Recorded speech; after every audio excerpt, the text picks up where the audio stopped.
Montserrat Caballé no cayó en un escándalo público ni desapareció por una decisión política. No fue expulsada de los teatros ni silenciada por una censura directa.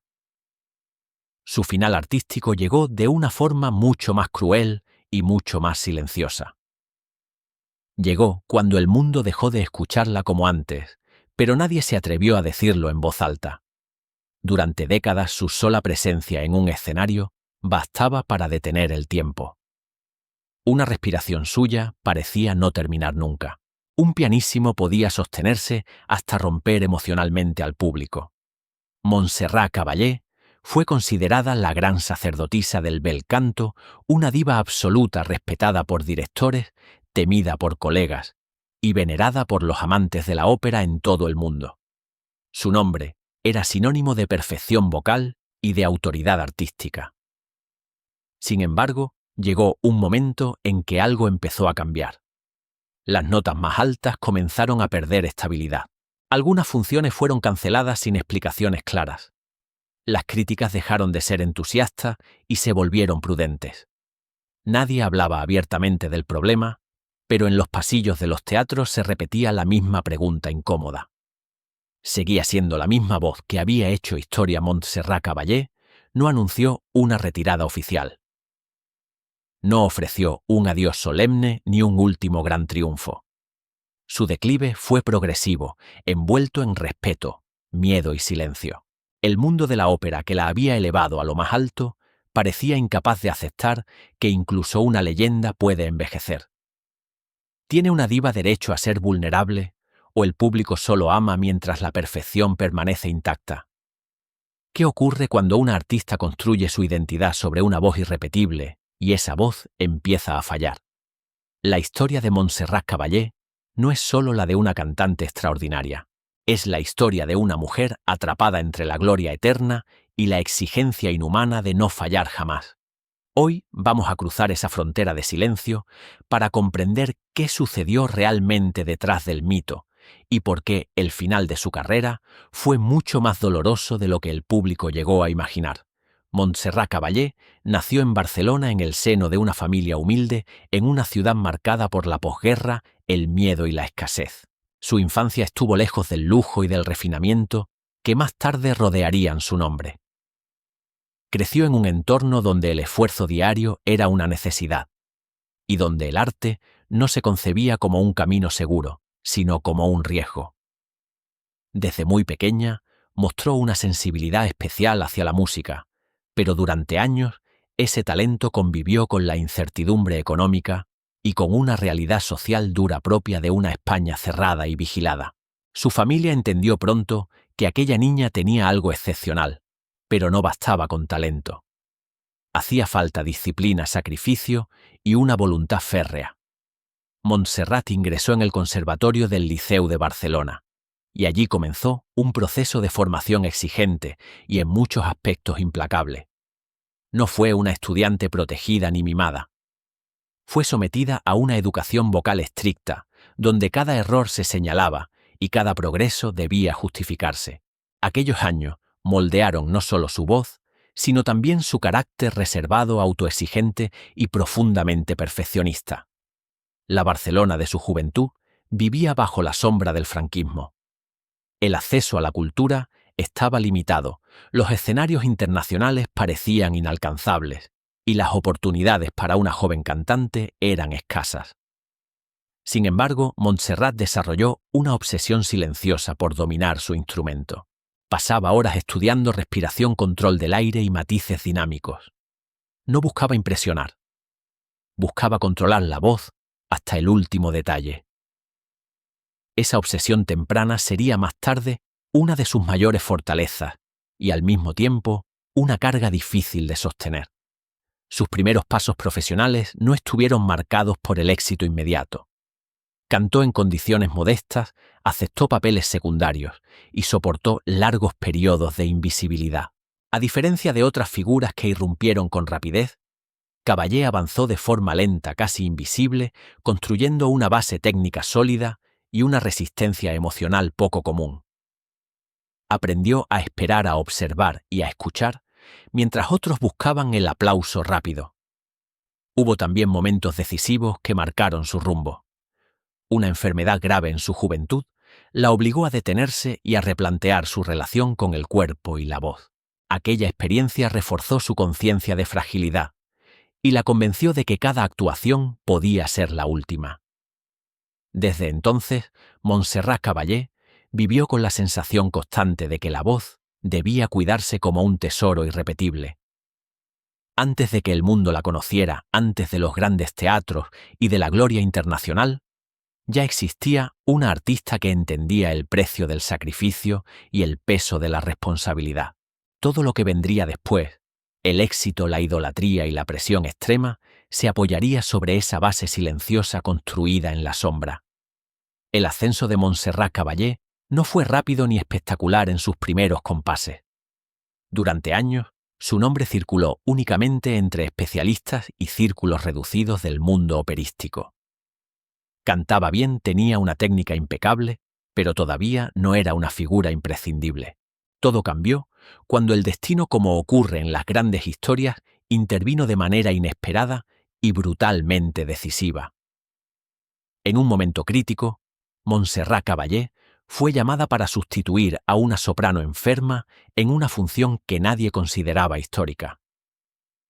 Aquel reemplazo aceptado casi como un riesgo se convirtió en una revelación absoluta. Desde el primer instante, su control del aliento, la pureza del sonido y la capacidad de sostener frases interminables dejaron al público y a la crítica sin palabras. No fue solo una buena actuación, fue la aparición de una voz distinta con una autoridad natural que no necesitaba exageraciones ni gestos teatrales. A partir de ese día, su carrera se transformó de manera irreversible. Los grandes teatros comenzaron a llamarla. Las orquestas querían trabajar con ella. Los directores comprendieron que estaban ante una cantante capaz de dominar repertorios extremadamente exigentes sin perder elegancia ni emoción. Montserrat Caballé se convirtió rápidamente en referencia del bel canto, un estilo que exige no solo potencia, sino una precisión casi quirúrgica. El público quedó fascinado por algo que no era común incluso entre grandes voces. Su capacidad para cantar en pianísimo, manteniendo una afinación perfecta y una intensidad emocional profunda, la distinguía del resto. No necesitaba imponerse con volumen. Su fuerza residía en el control absoluto. Aquello la convirtió en una diva respetada y al mismo tiempo temida por quienes compartían escenario con ella. Llegaron los grandes roles, las grabaciones históricas y el reconocimiento internacional. Montserrat Caballé pasó de ser una cantante disciplinada a un símbolo del arte vocal. Su nombre comenzó a asociarse con excelencia, con fiabilidad y con una promesa implícita de perfección. Cada aparición suya generaba expectativas enormes y casi siempre las superaba. Con la fama llegaron también las exigencias. El calendario se llenó de compromisos, los viajes se multiplicaron. La presión por mantenerse en la cima se volvió constante. Montserrat aceptaba papeles complejos con una naturalidad que ocultaba el desgaste físico y emocional que acumulaba en silencio. El mundo veía a una artista invencible, pero detrás del telón comenzaba a formarse una tensión peligrosa entre la grandeza alcanzada y los límites humanos. La gloria parecía eterna. Nada indicaba que aquella voz considerada indestructible pudiera flaquear algún día. Sin embargo, cuanto más alto se situaba Montserrat Caballé en el Olimpo de la ópera, más frágil se volvía el equilibrio que sostenía su leyenda. Lo que parecía un reinado sin fisuras estaba a punto de enfrentarse a una prueba que cambiaría su historia para siempre.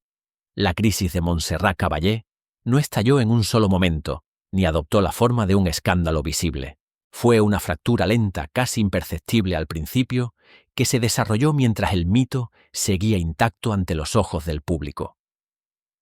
En el mundo de la ópera, donde la perfección se da por sentada y el error no tiene margen, los primeros signos de fragilidad se convirtieron en un tema incómodo del que nadie quería hablar abiertamente.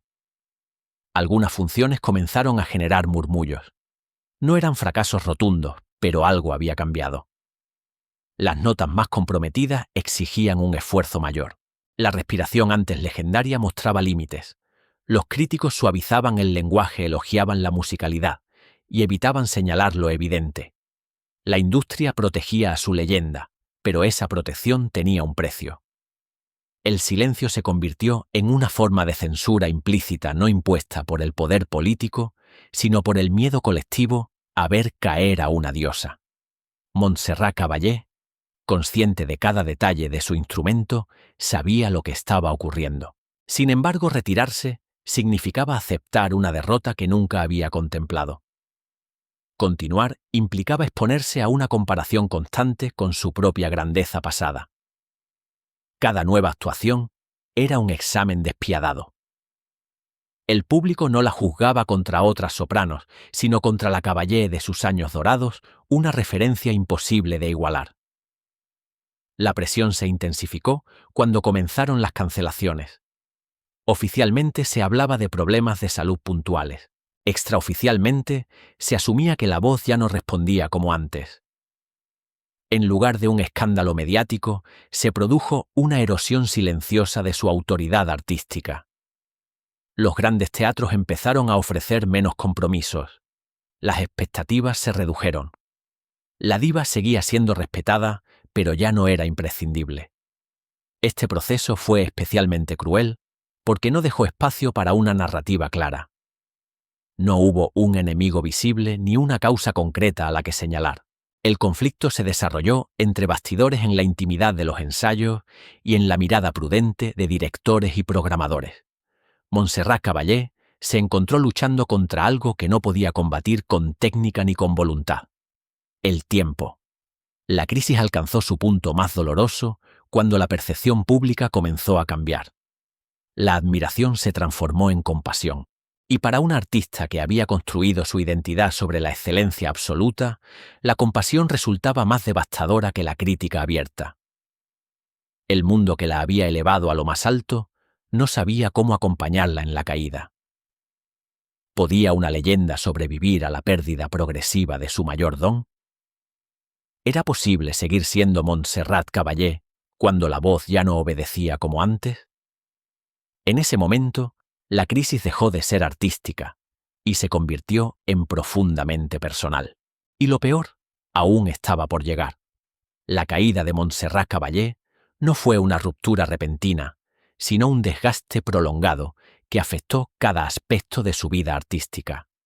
A medida que las oportunidades disminuían, también lo hacía el espacio para reinventarse dentro de un mundo que no suele perdonar la pérdida de excelencia absoluta. Para una soprano cuya identidad estaba íntimamente ligada a la perfección vocal, aceptar límites significaba aceptar una transformación dolorosa de sí misma. Lejos de desaparecer por completo, Caballé intentó adaptarse. Redujo repertorios, eligió papeles menos exigentes y concentró su presencia en conciertos puntuales, recitales y proyectos especiales. Su inteligencia musical seguía intacta al igual que su capacidad expresiva, pero el cuerpo imponía condiciones nuevas. Cada aparición se convertía en un ejercicio de equilibrio entre dignidad artística y realidad física. No era una lucha visible para el público, pero sí profundamente agotadora para quien la vivía desde dentro. En ese proceso, Montserrat Caballé se apoyó en su prestigio y en la profunda lealtad de una parte del público. Muchos seguían acudiendo a verla no solo por la voz, sino por lo que representaba. Ella lo sabía y, en cierto modo, asumió ese papel simbólico con una mezcla de gratitud y resignación. Sin embargo, el reconocimiento histórico no compensaba la frustración íntima de no poder responder a las expectativas que ella misma había creado. La reinvención no fue total ni espectacular. No hubo un gran regreso que borrara las dudas. Hubo, en cambio, una resistencia silenciosa. Caballé se mantuvo activa en la enseñanza en apariciones institucionales y en colaboraciones que buscaban preservar su lugar dentro del mundo musical. Aquella etapa estuvo marcada por una aceptación gradual de la pérdida, un proceso psicológico complejo para una artista acostumbrada a controlar cada matiz de su instrumento. Con el paso del tiempo, su figura fue adquiriendo un tono más humano y menos mítico. La diva inaccesible dio paso a una mujer consciente de su trayectoria y de sus límites. Esa transformación, aunque menos celebrada que la gloria, constituyó una forma de valentía poco reconocida. Montserrat Caballé aprendió a habitar el espacio intermedio entre la grandeza pasada y la realidad presente, un territorio donde pocos artistas saben mantenerse en pie. La caída no destruyó su nombre, pero sí cambió para siempre su relación con el escenario. La voz que había definido una era ya no era el centro absoluto. Lo que quedaba era la memoria, la autoridad moral y el peso de una carrera irrepetible. Y en ese silencio progresivo comenzó a construirse el legado que sobreviviría a la pérdida. El legado de Montserrat Caballé no se mide únicamente por la perfección técnica de sus grabaciones ni por la cantidad de teatros que conquistó. Su huella es más profunda y más compleja. Caballé redefinió la relación entre control vocal y emoción, demostrando que la grandeza no siempre reside en la fuerza, sino en la inteligencia del sonido y en la capacidad de sostener la fragilidad sin perder autoridad. Su manera de cantar transformó la percepción del bel canto en la segunda mitad del siglo XX. Para muchos intérpretes posteriores, su dominio del pianísimo y de la respiración se convirtió en un estándar casi inalcanzable. No era solo una cuestión de voz, sino de concepto artístico. Caballé entendía la música como una arquitectura precisa, donde cada silencio y cada matiz tenían un sentido dramático. Esa visión influyó en generaciones de cantantes que aprendieron a escuchar antes de imponerse. Más allá del ámbito estrictamente operístico, su figura trascendió fronteras culturales. Fue una de las pocas sopranos capaces de acercar la ópera a públicos que nunca habían pisado un teatro lírico. Su colaboración con otros géneros, criticada por algunos puristas, contribuyó a convertirla en un símbolo reconocible incluso para quienes no seguían la música clásica. Aquella apertura amplió su impacto y aseguró que su nombre sobreviviera fuera de los círculos especializados. La memoria colectiva la recuerda como una diva, pero también como una mujer reservada, consciente del peso de su talento. No cultivó el escándalo ni la provocación. Su presencia pública estuvo marcada por una elegancia distante y por un respeto casi religioso hacia la música. Esa actitud reforzó la percepción de que Montserrat Caballé pertenecía a otra era a un tiempo en el que la excelencia se defendía con trabajo silencioso y no con exposición constante. Tras su retirada progresiva, su figura adquirió un carácter casi mítico. Las nuevas generaciones descubrieron su voz a través de grabaciones que conservan intacta la magia de sus mejores años. Cada vez que suena una de esas interpretaciones, el tiempo parece detenerse, recordando que hubo un artista capaz de convertir el control técnico en una experiencia emocional profunda. Montserrat Caballé no fue una estrella fugaz. Su legado no depende de una moda ni de un momento concreto. Vive en la memoria de quienes entienden la música como un acto de entrega absoluta y en la historia de la ópera como una referencia insoslayable. Incluso en su silencio final, su voz continúa dialogando con el presente, recordando que la verdadera grandeza no desaparece, solo se transforma. Montserrat Caballé no fue solo una voz extraordinaria ni una diva irrepetible. Fue el reflejo de una época en la que la excelencia artística exigía sacrificio absoluto y donde el éxito no ofrecía refugio frente al paso del tiempo. Su historia nos recuerda que incluso las figuras más altas caminan siempre al borde de la fragilidad, sostenidas por un equilibrio tan delicado como la propia respiración que alimenta una nota. El mundo la aplaudió durante años, la elevó al rango de mito y la convirtió en símbolo de perfección. Pero cuando la voz empezó a ceder ese mismo mundo, no supo cómo acompañarla en silencio. Montserrat Caballé atravesó ese tramo final sin estridencia, sin dramatismos públicos, cargando con la dignidad de quien entiende que el arte no garantiza eternidad, solo sentido. Hoy su legado permanece intacto. No como un recuerdo congelado, sino como una presencia viva en cada grabación, en cada estudiante, que intenta comprender el misterio de su técnica, en cada oyente que descubre por primera vez la emoción contenida en su canto. Caballé no pertenece al pasado, pertenece a la historia, a ese lugar donde las voces excepcionales no mueren, solo dejan de sonar en directo. No fue una estrella fugaz. Fue una arquitectura sonora construida con paciencia, disciplina y una entrega absoluta. Y aunque el silencio terminó imponiéndose su eco, sigue resonando como una lección imposible de borrar. Si quieres descubrir otra historia donde la gloria y el sacrificio se entrelazan de forma inesperada, te invito a ver el siguiente video recomendado en el primer comentario.